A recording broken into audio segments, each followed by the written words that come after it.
형제 사랑하기를 계속하고 손님 대접하기를 잊지 말라. 이로써 부지 중에 천사들을 대접한 이들이 있었느니라. 너희도 함께 갇힌 것 같이 갇힌 자를 생각하고 너희도 몸을 가졌은즉 학대받는 자를 생각하라. 모든 사람은 결혼을 귀히 여기고 침소를 더럽히지 않게 하라. 음행하는 자들과 간음하는 자들을 하나님이 심판하시리라. 돈을 사랑하지 말고 있는 바를 족한 줄로 알라.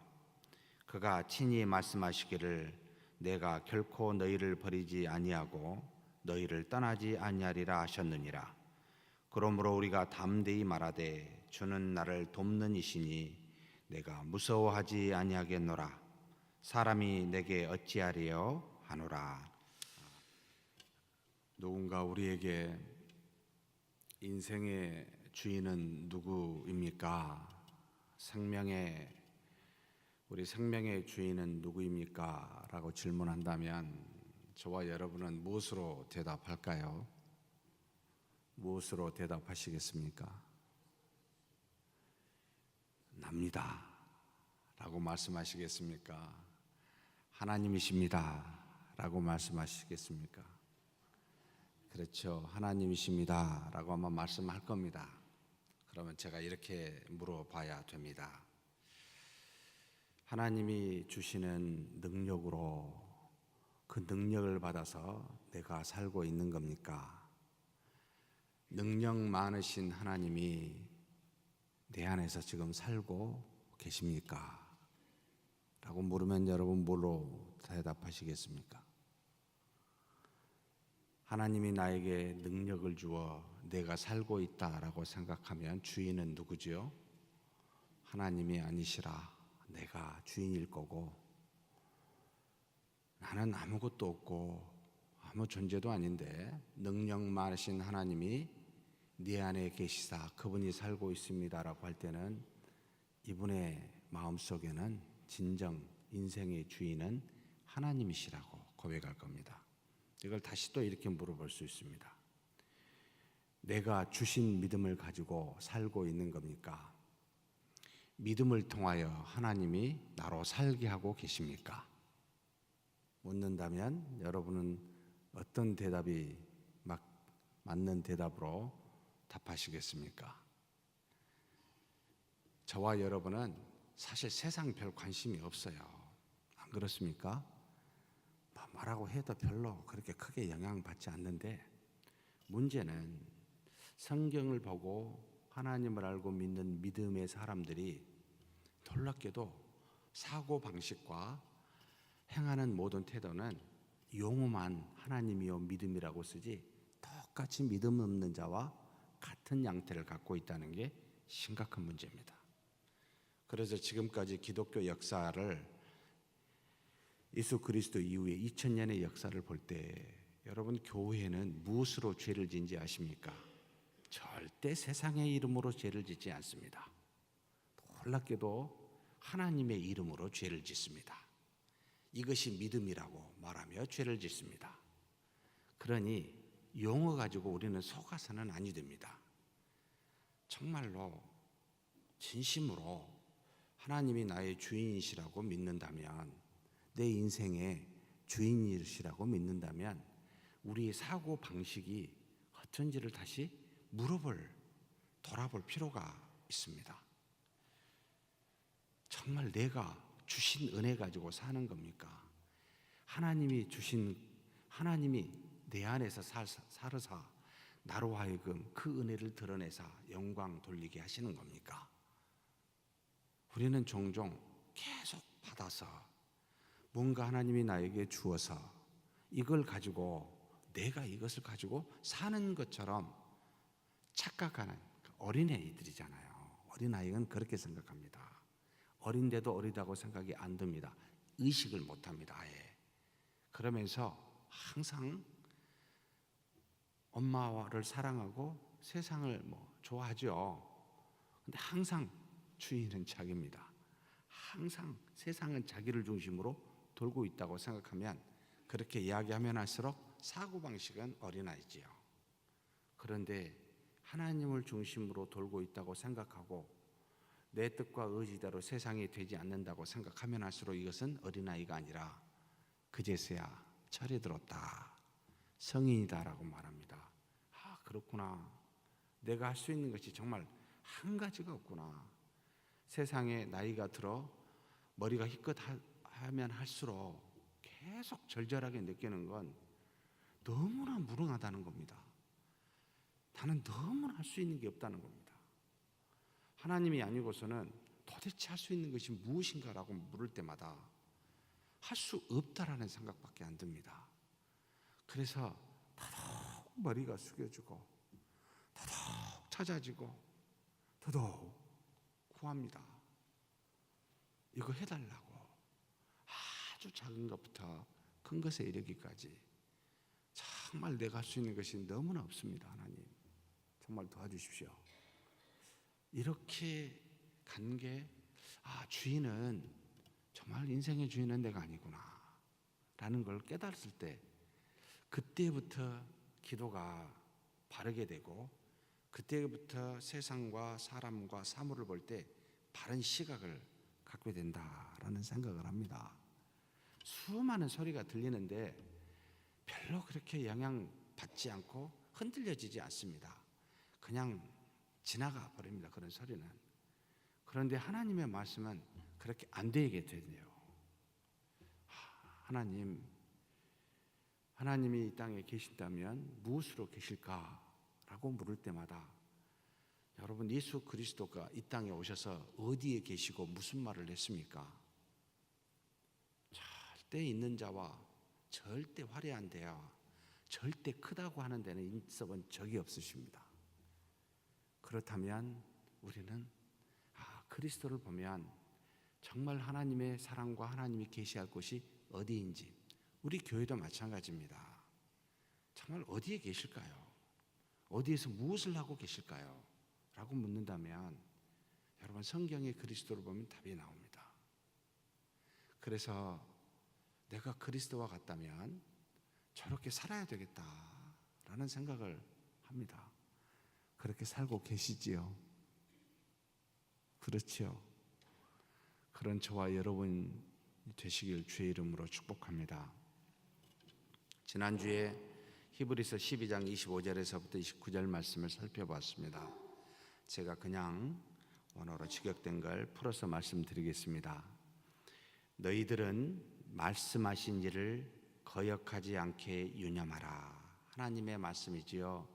이것을 그냥 유념하라 하는 말을 하지 않고 거역하지 않도록 유념해라. 각별히 신경 써야 되는데 우리가 이 말씀을 너무나 쉽게 거역하게 됩니다. 왜 그럴까요? 하나님의 말씀은 항상 영의 말씀이요, 영적인 유익을 구하는 말이기에 무엇과 반대가 될까요?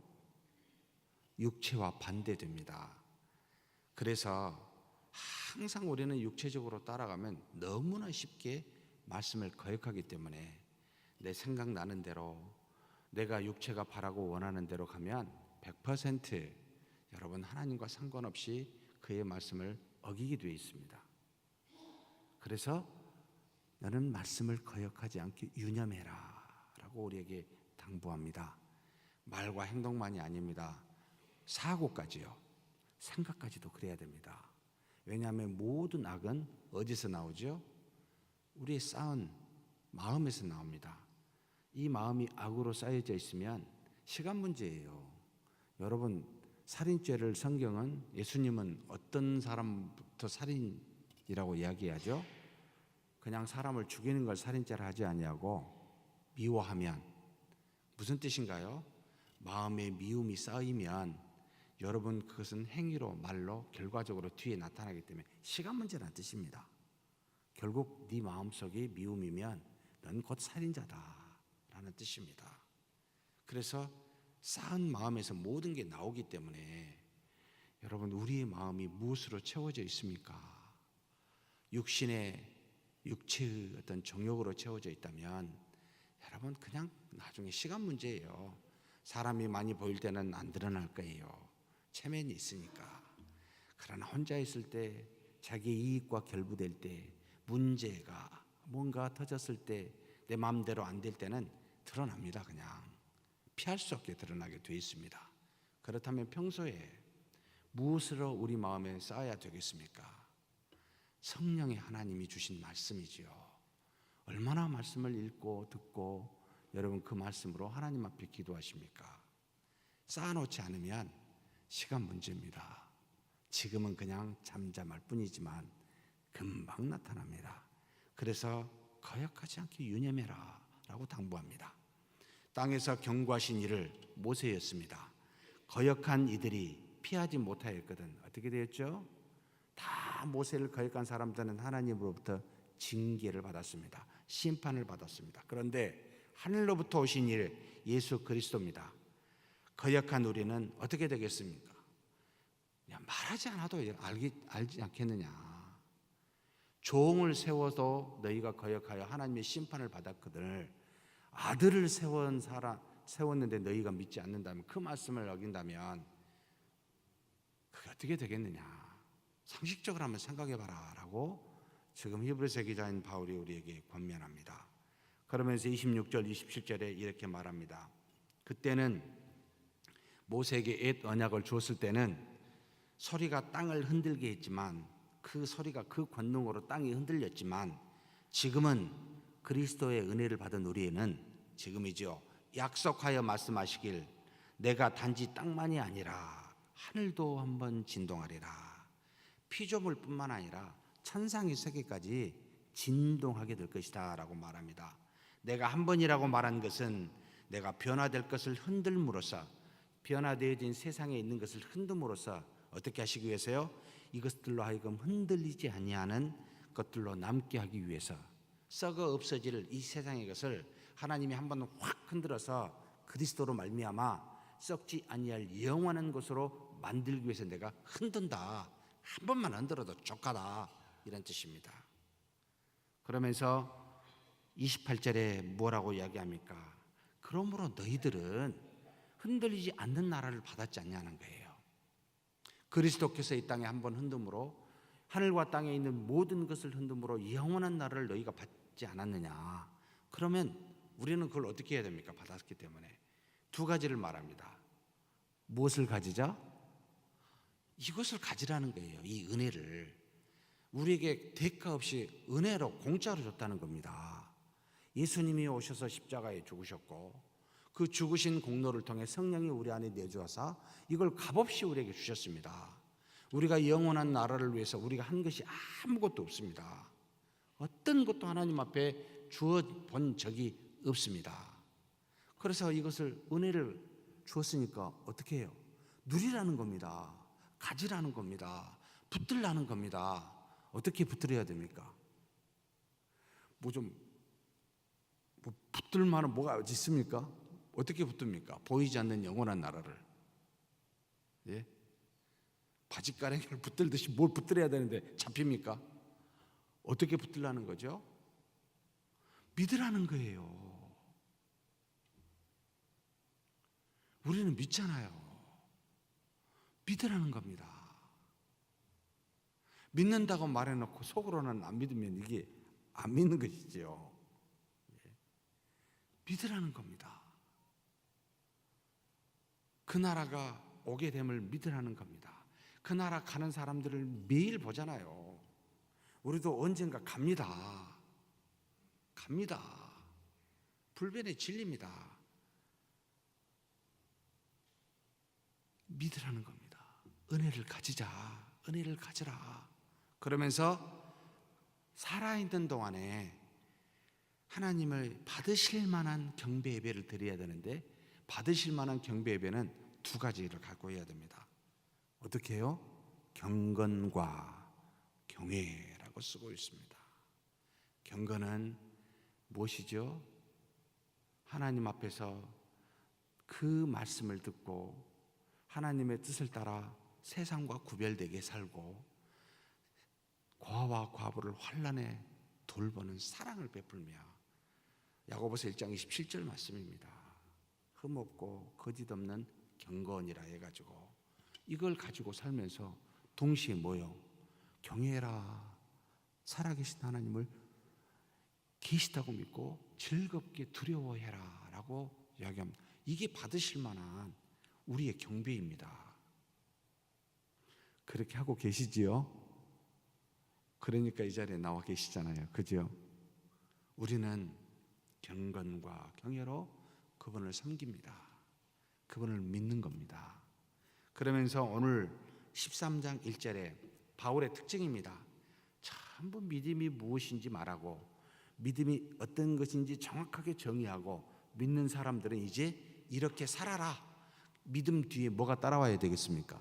믿음의 열매인 행함이 뒤따라야 되죠. 13장 전체는 행함에 대해서 이제 쫙 이야기해 주고 있습니다.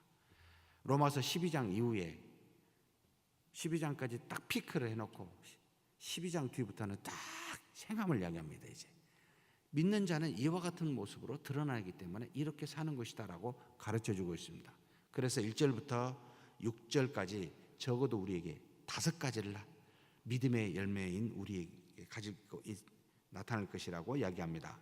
13장 1절에 보니까 형제 사랑이 있게 해라 라고 말합니다. 형제 사랑이 있게 해라. 우리는 형제 사랑을 하라라는 어떤 그 명령보다는 있게 하라라고 거기에 머물게 형제 사랑에 머물러라 라고 명령을 하고 있는데 이 말은 무슨 뜻이겠습니까? 우리 안에 형제 사랑이 없으면 형제 사랑을 하라라고 했을 텐데 우리 안에 형제 사랑이 있으니까 그 안에서 머물라 라고 해서 형제 사랑이 있게 하라. 무엇을 주셨어요? 하나님이 우리한테 사랑이신 하나님이 사랑하는 아들을 보내주셨고 사랑하는 아들이 우리에게 새 언약을 세웠는데 내가 너희를 사랑한 것처럼 너희도 서로 사랑하라 라고 해서 사랑의 명령을 주셨고 능력을 주셨습니다. 우리한테. 그래서 저와 여러분은 여러분 거짓말 하시면 안 돼요. 사랑할 만한 능력이 있어요? 없어요? 있어요. 원수도 사랑할 만한 능력이 있어요? 없어요? 있습니다. 누구든지 사랑할 만한 능력이 있습니다. 아무도 예수님을 사랑하지 않고 아무도 예수님을 환영하지 않을 때 예수님이 이 땅에 오시사 그 사람들을 사랑하여 자기의 생명을 주셨습니다. 그 사랑이 믿는 그리스도를 믿는 우리에게 그 사랑의 능력이 있습니다. 혹시 사랑할 만한 하지 못한 분 내 마음속에 혹시 있으시면 손 드세요. 나는 다 사랑하겠는데 이분은 절대 안 돼. 왜냐하면 과거에 이분은 이랬으니까. 우리의 기억력은요 참 나한테 잘한 사람은 잘 기억이 안 나요. 근데 나한테 못한 사람은 너무나 선명하게 기억을 해요. 안 좋은 것은 너무 기억을 잘합니다. 여러분 혹시 누구한테 돈을 꿔본 적 있으십니까? 내가 누구한테 돈을 빌린 것은 잘 기억이 안 나는데 내가 누구한테 돈을 빌려준 건 기억을 하고 계십니까? 안 하고 계십니까? 진짜 놀랍게 기억을 잘하려면 다 잘하든지 뭐 안 되려면 2개 다 안 되든지 우리는 놀랍게도 누구한테 돈을 빌린 건 잘 기억이 안 나요. 그랬나? 그런데 내가 누군가에게 조금 돈 준 것은 진짜 평생 안 잊어먹습니다. 너 언제 나 돈 빌려줬는데 안 줬잖아. 타락한 본성을 갖고 있는 우리로서는요 정말 안 좋은 것은 잘 기억하고요 선과 의는 기억을 잘 못합니다. 알고 계셔야 됩니다. 그래서 남한테 잘못한 건 상대방이 잘 알고 있습니다. 또 나한테 잘못한 것은 상대방이 너무나 잘 기억합니다. 그렇게 타락한 본성인 우리 여러분 하나님의 사랑으로 우리를 사랑하사 그 능력을 주셨습니다. 좀 그것으로 좀 녹여버립시다.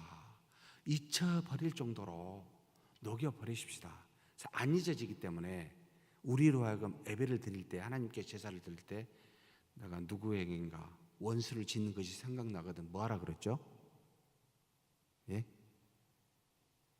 우리는 신이 아니어서 하나님은 그냥 전지전능하신 능력으로 제가 종종 써먹는 용어입니다만 하나님이시니까 그렇지만 나는 인간이잖아요. 그렇게 기도하면서 늘 써먹습니다만 하나님이 우리 안에 계시사 그 능력을 우리에게 주심으로 여러분 기억나면 우리는 인간이기에 그 기억을 지우기 위해서 가야 됩니다. 제가 잘못했습니다. 이렇게 참 상처를 줘서 죄송합니다. 여러분 화해하셔야 돼요. 그제서야 그 기억이 잊어버려요. 선은 정말 잘도 잊어버리면서 악은 잘 잊어버리지 아니하니까 가서 용서를 구하라고, 화해하라고 이야기합니다. 여러분, 그냥 이렇게 하시면 좋아요. 상대가 나를 용서하든 안 하든 내 자신이 그 미움에서 벗어나기 위해서 그냥 잘못했다고 하시면 그게 훨씬 유익합니다. 그 상대의 용서는 하나님께 맡기십시오. 나한테 욕을 하든 저 사람이 나를 봐줘야 내가 용서를 구하고, 안 받아들이면 내가 절대 그런 말 안 해. 같이 미움을 갖고 아픔을 갖고 사랑하지 못한 요소, 나만 손해예요. 상대만 손해가 아니고 나만 손해입니다. 그러면 상대가 받아들이든 받아들이지 않든 믿음을 따라, 사랑의 능력을 따라 제가 잘못했습니다. 무슨 소리가, 내가 지금 잊어버릴 것 같으면 뭐라고 막 해도 그래도 내가 잘못했습니다 하고 돌아오면 나는 발 쭉 뻗고 자요. 상대는 못 잡니다. 이게 우리예요. 네. 여러분, 사랑하십시다. 기억 속에 지금 혹시 한번 생각해 보십시오. 내가 누구를 용서하지 못하고 있는가? 특별히 멀리 있는 사람보다는 가까이 있는 사람하고 상처를 많이 주고받기 때문에, 친한 사람하고 상처를 많이 주고받기 때문에, 가족 간에 많은 상처를 주고받기 때문에 이 부분을 많이 돌아보셔야 됩니다.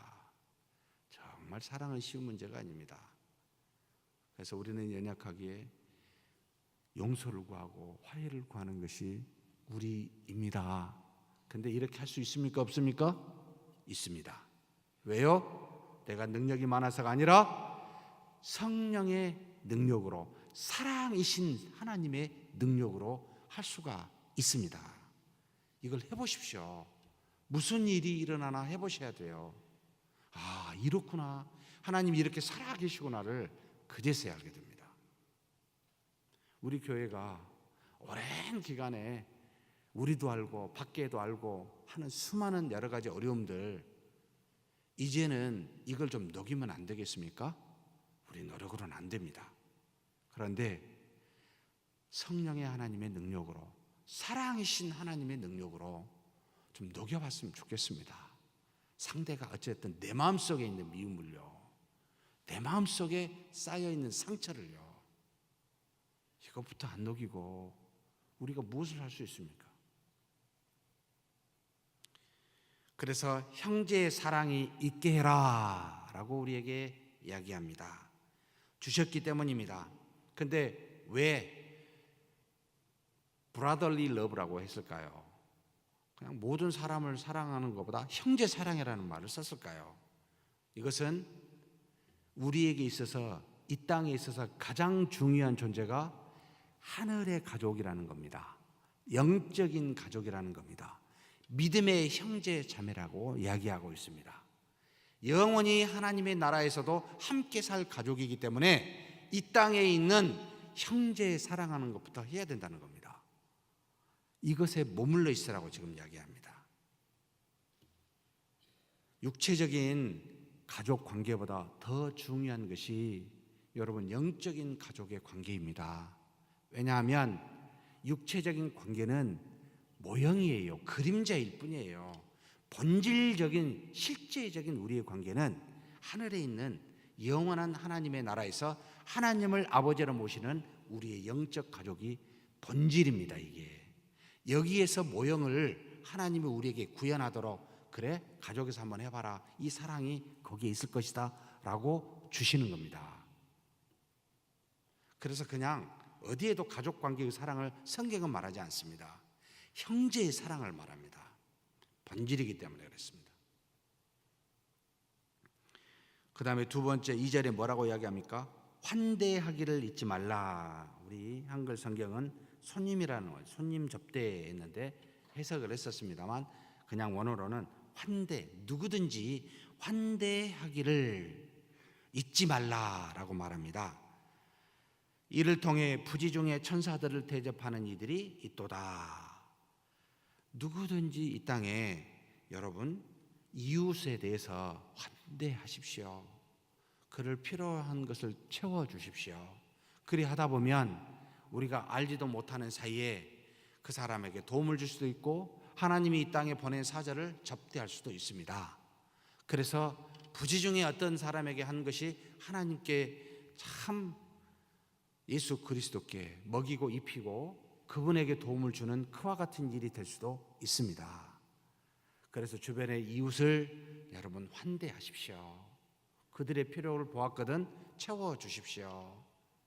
거절하지 마십시오 라고 말합니다. 어떤 사람이요? 신자들이요. 그리스도를 믿는 신자들이요. 하나님을 정말로 경건과 경외로 섬기고 있는 자들이요. 이런 사람들이 이웃을 대접하라는 겁니다. 돌아보라는 겁니다. 이것이 우리한테 두 번째 하라고 가르쳐준 내용입니다. 세 번째는 뭡니까? 3절입니다. 너희가 함께 갇힌 것처럼, 지금 현재 안 갇혔는데 마치 감옥에 갇혀 있는 것처럼 누구를 기억하라고요? 갇혀 있는 죄수들을 기억하라. 죄로 갇혀 있거나 질병으로 갇혀 있거나 또는 그 무엇으로 갇혀 있는 사람들, 고통하는 사람들이지 않느냐. 너가 갇혀 있는 것처럼 그들을 기억하고 생각해라 라고 말합니다.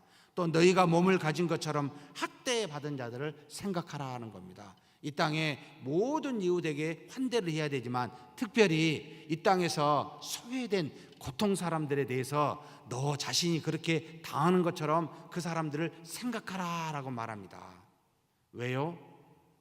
여러분, 우리가 죄인 되었을 때 우리를 생각하셨던 분이 하나님이셨기 때문에, 그 사랑을 값없이 받은 우리이기 때문에 이 땅에 사는 너희도 정말로 값없이 그 사랑이 필요한 사람에게 주라. 특별히 그 사랑이 필요로 하고 있는 고통하는 이웃들이 있다. 모든 이웃들은 다 똑같지 않다. 모든 세대마다 소외받은 고통받은 자들이 있다. 갇힌 자들이 있다. 학대받은 자들이 있다. 돈으로, 권력으로, 사회의 수많은 시선으로 고통하는 사람들이 있다. 이런 사람들을 생각해라. 그들을 위해서 기도하고 그들을 위해서 무엇을 할 수 있는지 돌아봐 그들에게 도와라 라고 지금 말하고 있습니다. 이것이 바로 세 번째 하나님이 우리에게 주신 믿는 자들의 열매라는 겁니다.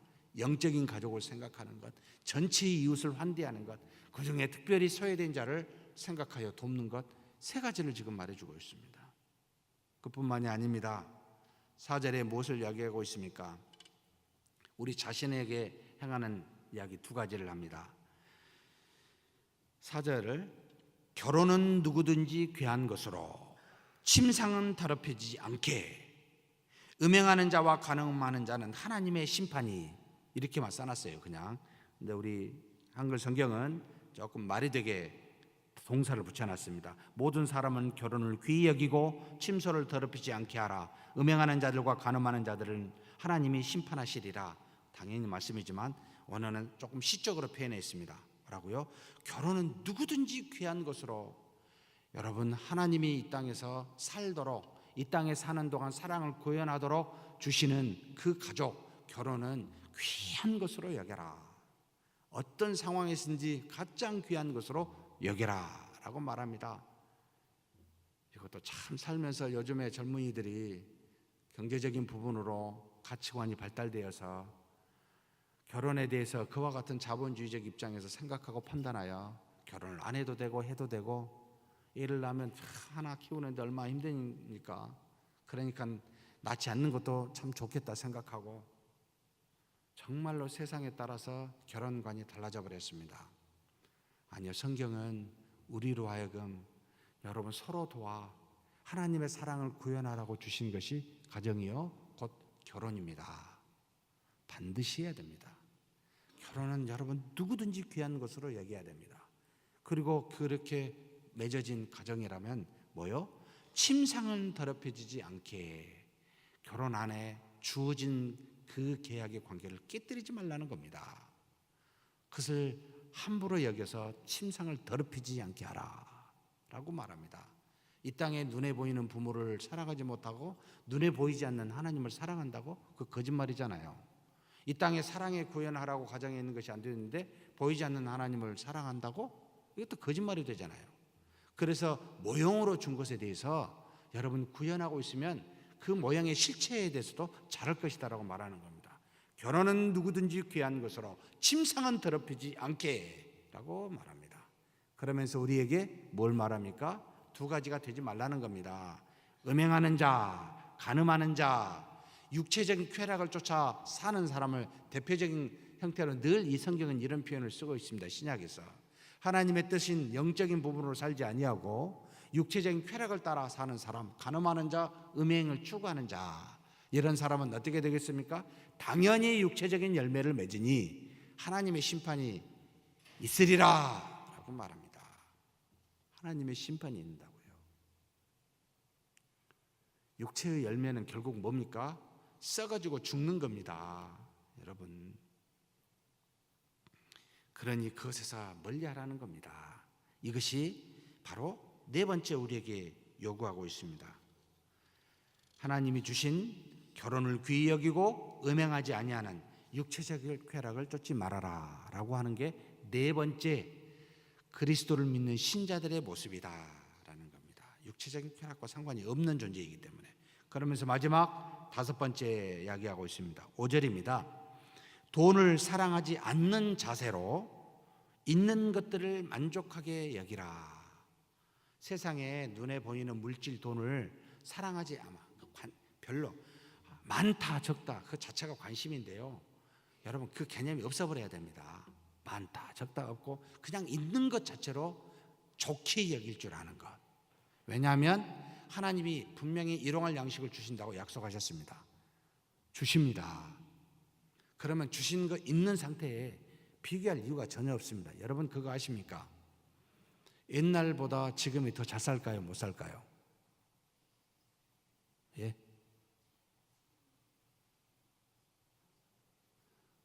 한 30년 전, 40년 전보다 지금이 더 잘 삽니까? 못 삽니까? 뭘 보고 잘 산다고 말씀할 수 있으세요? 그럼 이렇게 물어보면 답을 못 하실걸요? 50년, 40년 전의 자살보다 지금이 더 자살이 높습니까? 낮습니까? 예?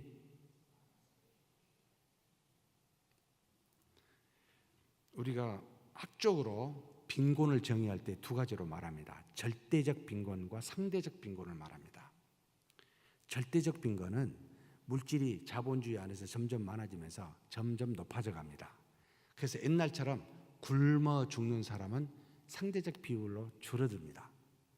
그런데 상대적 빈곤이 있습니다. 이 상대적인 빈곤은 다른 사람과 비교해서 내가 지금 가난하다라고 느끼는 빈곤에 느끼는 감정을 말합니다. 근데 그것은 과거가 더 높겠습니까? 현재가 더 높겠습니까? 현재가 훨씬 높습니다. 그래서 대부분의 자살은 상대적 빈곤에 의해서, 그러니까 심리적 박탈감입니다. 이런 게 실질적 어떤 빈곤보다는 심리적 빈곤으로 의해서 여러분 죽습니다. 자본주의는 여러분 그 경제 알죠? 심리적인 경제라고 자본주의가 정의한 분도 있죠.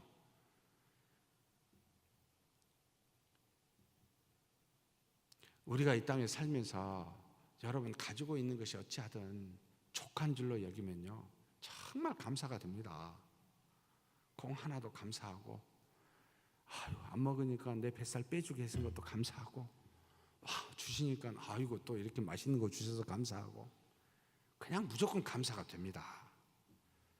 그렇게 크게 여러분 자본주의 가치관에 따라서 한국에 5년 전입니다. 부자라고 하면 얼마가 있어야 되는지 아십니까? 요즘 신문을 제가 잘 안 봐가지고 요즘은 부자의 개념이 얼마 이상 돼야 될지 모르겠는데 조선일보 2013년인가 12년인가 되는데요 17억 5천만 원? 도대체 이걸 어떻게 뺐는지 모르겠어요. 저는 그 정도 이상 되면 부자고 그 정도 안 되면 가난하다는 거예요. 야, 나는 1억만 있어도 감사하겠다, 부자라고 생각이 되는데 정말 장난하는 겁니까? 자, 가끔 이 생각이 듭니다. 신문이나 뉴스 보면 지금 장난하나?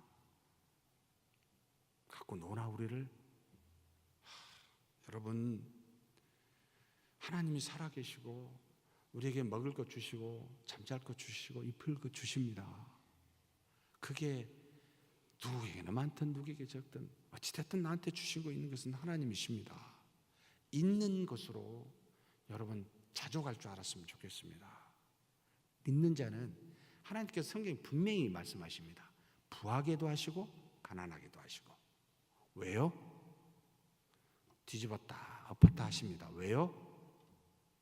야, 너가 사냐 내가 사냐, 물질이 중요하냐 믿음이 중요하냐, 네 생명을 네가 주관할 수 있냐 하나님이 주관하냐, 자꾸 잊어버리니까 주었다가 뺏었다가 주었다가 뺏었다가. 하나님 그리 하십니다 지금. 그래서 하나님이 하시는 시종을 우리로 알지 못하게 합니다. 왜요? 하나님만 경외케 하십니다. 우리에게 있는 것을 전부 다 뺏어버릴 수도 있습니다. 여러분 그때가 가장 기쁜 때인지 기쁠 때인 줄 아십니까? 혹시 비가 오는 날 좋은 옷을 입고 가면 안 되죠. 그런데 좋은 옷을 입고 우산을 쓰고 조심조심 갑니다. 물 안 튀기게. 근데 어떻게 가다가 바지가 좀 젖어버렸어요. 그 다음부터는 어떻게 하시죠? 여러분은 안 그럴지 모르지만 저는 에이 끝났네. 그 다음에 마음 편하게 갑니다. 위까지 젖어버립니다. 에이 우산도 필요 없네. 얼마나 편한지 모릅니다. 그냥 다 젖어버리니까 이제. 마치 그런 느낌이에요. 네? 다 그냥 하나님 가져가시면 그래 하나님 마음대로 하십시오. 이때가 하나님의 뜻을 정확하게 알고 그때부터 하나님이 우리를 들어서 사용하사 하나님의 뜻을 이루어갑니다. 내가 무언가 조심하고 붙잡고 있는 것이 있으면 계속해서 그것 때문에 불편합니다. 나는 이리 피하고 저리 피하고. 그래 계속 피해봐라. 계속 하나님 우리를 몰아갈 겁니다. 완전히 뺏어가셨을 때 그때가 가장 은혜로울 때입니다. 그때가 하나님이 들어 사용하실 때입니다. 모세가 80살 때에 여러분 미디안 광야에서 궁전에서 키울 때는 아무것도 사용 안 하시고 미디안 광야에서 40년 동안 굴리고 완전 자포자기 할 때 부르십니다. 왜요? 하나님만 100% 의지하게 합니다. 진짜 놀랍다 하나님. 그래서 하나님의 영광만 드러나게 하여 나로 하여금 철저하게 하나님만 믿게 하는구나. 세상에 내가 의지할 것이 한 가지라도 있으면 그거 한 가지 때문에 엄청 불편해요. 계속 불편하게 합니다. 다 가져가십시오 그냥. 내가 아무것도 없습니다 할 때는 정말 마음 편합니다. 그리고 그때부터 그분만 찾게 됩니다. 목숨 중요합니까? 목숨 때문에 불편할 겁니다. 마음대로 하십시오 그냥 막 죽이시든지 말든지 이런 마음에 확 들어버리면 얼마나 편한지요. 그냥 거기까지 갔으면 좋겠습니다. 그래서 뭐요? 주신 것에 무엇이든지 자족할 수가 있습니다. 작든 크든 많든 적든. 그러면서 우리에게 두 가지 이야기합니다. 하나님이 우리에게 하신 말씀을 말하고 우리가 하나님께 드리는 고백에 대해서 5절 6절 말씀을 하고 있습니다. 5절에 보니까 돈을 사랑하지 말고 있는 바를 족한 줄로 알라 해놓고 뒤에 그가 말씀하시길 내가 너희를 버리지 아니하고 내가 너희를 떠나지 아니하리라 하셨도다. 신명기 31장 6절입니다. 네가 족한 줄로 아느며 기뻐할 수 없겠냐? 너 그렇게 좀 해보면 안 되겠냐? 그러면 이 말씀 보라는 거예요. 다 하나님의 것입니다. 내가 무엇인지 족합니다 라고 말할 수 없으면 이 말씀을 기억하라는 겁니다. 하나님이 뭐라고 했다고요? 신명기 31장 6절에 내가 너희를 버리지 아니하고 내가 너희를 떠나지 아니하리라. 믿습니까? 그런데 이게 내가 잘할 때만, 내가 믿을 때만 나를 버리지 않고 떠나지 아니하시고 내가 죄를 지을 때는요 떠나십니까 안 떠나십니까? 네? 떠나신 분입니까 안 떠나신 분입니까? 안 떠나신다고요. 어떤 상황에서도 안 떠나신다고요. 안 떠나시니까 힘든 거예요. 우리가 왜 힘든지 아십니까? 내가 죄를 지면 안 떠나니까 나한테 뭐 하십니까? 계속 괴롭게 하십니다. 너 잘못했다고 계속 마음속에서 말하고 때로는 말을 안 들으면 그냥 회초리 한번 맞아라고 때리시고. 주여 우리를 돌이키게 하셔요. 어떻게 하든지 나를 사랑하시기 때문에 버리지도 떠나지도 아니하시고 계속 괴롭히세요. 제발 좀 돌아오라고. 그래서 신자는 여러분 죄를 지으면 마음 편히 될 수가 없어요.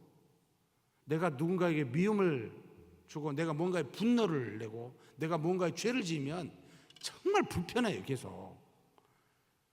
여러분 혹시 구두 안에 신발 안에 조그만 돌 있어서 걸어 다녀 보신 적 있죠? 이거 너무 좋다. 이 정도쯤은 참지 계속 다니십니까? 정말 둔한 분이시겠지요. 조금만 걸어도 그 여러분 모래 하나 때문에 어떻게 합니까? 벗어가지고 양말 해가지고 털고 이거 어디 있나 찾아내가지고 반드시 없애고 신잖아요. 육체의 불편함도 그런데 하나님이 우리를 사랑하사 영적으로 불편케 하셔서 그거 안 하시겠습니까? 그렇게 불편하면 여러분 바로 회개하십시오. 돌이키십시오. 우리가 함부로 말함으로 인해서 판단함으로 인해서 어떤 사람에게 그게 상처가 될 수 있습니다. 저도 참 조심해야 된다고 늘 생각합니다. 우리가 그런 말 쓰지 않습니까? 한 번씩 우물에다가 돌을 쉽게 던지면 우물 속에 뭐가 있어요? 개구리가 있어서 맞아 죽어요. 개구리는 이게 웬 날벼락이에요. 우리가 던지는 말이 그럴 수가 있어요. 여러분 한 번씩 제가 깜짝깜짝 놀랍니다. 여러분 누구를 잘 아십니까? 나도 나를 모르겠는데 내가 누군가를 어떻게 잘 알지? 어떻게 상대방의 마음을 알고 판단할 수 있습니까? 하나님이십니까? 아무도 우리는 나도 내 자신을 모르겠는데 내가 누군가에 대해서 안다고 이야기해서 판단하는 이야기를 하게 될 때는 가히 기가 막힙니다. 제가 한국에 돌아와서 가장 신학에서 놀란 게 뭔지 아십니까? 이 사람은 자유주의, 이 사람은 보수주의. 깜짝 놀랐습니다. 어떻게 사상을 다 알고 다 파악할 수 있지? 그렇게 말하면 안 되고 이런 말은 문제가 있으니까 이건 틀렸고 이런 말은 참 좋다 이렇게 표현한 게 맞죠. 근거를 대고. 근데 우리는 통째로 사람을 그냥 판단을 해버리더라고요. 와, 정말 하나님같이 이야기하는 분들 많습니다. 여러분 그렇게 하지 마십시오. 어떻게 다 할 수 있어요? 그리고 한마디 말을 할 때 그분이 어떤 의도를 갖고 말하는지 아십니까? 예를 들어서 이렇게 생각해 보십시다. 예수님은 사랑 맞으시지요? 분명하지요? 그러면 여러분 예수님이 그 사랑이 어떻게 표현되어 있는지 성경에 아시지요? 가장 놀랍게 표현된 게 현장에서 간음한 죄인 어떻게 했지요? 현장에서 간음했기 때문에 이걸 무슨 죄인이라고 그러죠? 현장범인가요? 아무튼 잡혔어요. 빼도 박도 못해요. 누구든지 다 알려져 있어요. 어떻게 하셨습니까? 정말 사랑이셨습니다. 나도 너를 정죄치 아니하노니 다시는 가서 죄를 짓지 말라고. 수많은 사람이 돌을 들어 치려할 때 예수님은 그렇게 사랑하셨습니다. 그러면 예수님은 그렇게 사랑하셨는데 다른 사람에게는 어떻게, 특별히 바리새인에게는 어떻게 했습니까? 예? 바리새인들 보고 뭐라고 그랬습니까? 욕을 했습니다. 두 가지 욕을 했습니다. 나도 그런 욕을 한번 써먹고 싶은 생각이 드는데 이 독사의 자식들아, 우리로 말하면 이 돼지의 뭐라고 이야기할까? 정말 독사의 자식들아, 회칠하는 무덤아. 한마디로 무덤에 있는 회색으로 칠해 있는 너는 정말 저주받은 자다 이런 뜻이잖아요. 욕을 했어요. 욕을 유대인들한테. 사랑 맞습니까? 틀립니까? 어떤 사람이 딱 와가지고 정말 현장에 간음한 죄인을 보고 그 사랑을 보고 사랑이다 이거 그건 못 봤어요. 어떤 사람은 이거 바리새인한테 이 독사의 자식들아만 딱 보고 야 참 저분 참 대단하다. 사랑이 뭐 어디가 있지? 이렇게 단편적으로 보게 되면 문제가 되잖아요. 예수님의 사랑은 어떻게는 엄정하게 나가고 어쩔 때는 너무나 관대하게 나갑니다. 우리는 정말 모릅니다. 그래서 판단을 아예 안 한다. 나는 어떤 사람의 가치 판단을 안 한다. 어떤 사람의 행동을 내가 말에 대해서 행동에 대해서 그것이 어떤 영향을 주고 유익한지 유익하지 않는지를 나는 말할 수 있다. 그러나 그것도 말할 때 반드시 말씀을 따라 말한다. 사람에 대해서는 말하지 않는다. 여러분 딱 정해버려야 돼요. 우리는 몰라요. 하나님은 우리를 버리시지 않습니다. 떠나시지도 않습니다. 죄를 지을 때나 의를 행할 때나 아무 때든지 버리시지도 떠나시지도 않습니다. 우리는 한참 아둔해서 뒤에야 알게 됩니다. 하나님이 나를 사랑하셨구나. 이 고통 중에 환난 중에 있을 때는 하나님이 떠나 계신 것처럼 보였는데 하나도 떠나지 아니하시고 나와 동행하셨구나를 나중에 알게 됩니다. 이 말씀을 너 기억해라. 그러면 지금의 상황에 너 자족할 것이다 라고 지금 말하고 있습니다. 그러면서 우리 보고 어떻게 고백하라고요? 다윗의 시편을 두고 이야기를 하고 있습니다. 우리가 하나님께 고백하는 말 6절 말씀을 말하고 있습니다. 6절에 뭐라고 되어 있습니까? 그러므로 우리가 담대하게 말하되, 다윗의 시편을 들어서 담대하게 고백한다는 겁니다. 뭐라고요? 주는, 같이 한번 읽겠습니다. 주는 나를 돕는 자이시니 두려워하지 않으리라. 사람이 내게 어찌하리요? 하나님이 나를 떠나지 않고 도우시면 세상에 무서울 것이 있습니까? 없다는 겁니다. 무엇을 두려워할 수 있습니까? 혹시 밤을 두려워하신 분 계십니까? 혹시 뱀을 무서워하신 분 계십니까? 뭐 그 정도도 좀 이해가 되는데, 모기를, 파리를 무서워하신 분은 뭡니까? 색깔을 가지고 무서워하신 분 계십니까? 여러분, 절이 두렵습니까? 도대체 무엇이 두렵습니까? 세상에 여러분의 생명이 두렵습니까? 병이 두렵습니까? 어떤 사람이 두렵습니까? 없다는 겁니다. 하나님이 나를 도우시니, 떠나지 아니하시고 버리지 아니하시는 하나님이 나와 동행하며 나를 도우시니 내가 어떤 상황에서도 취할 줄도 알고 족할 줄도 안다. 바울이 고백합니다. 그 믿음으로 어떤 두려움도 없이 살아갑니다. 그래서 사람이요, 우리 육체에 해를 줄 수 있습니다. 영을 해할 수는 없습니다. 하나님은 육체와 영을 다 멸망시킬 수 있는 분입니다. 그러니 두려워하지 말아라 라는 겁니다.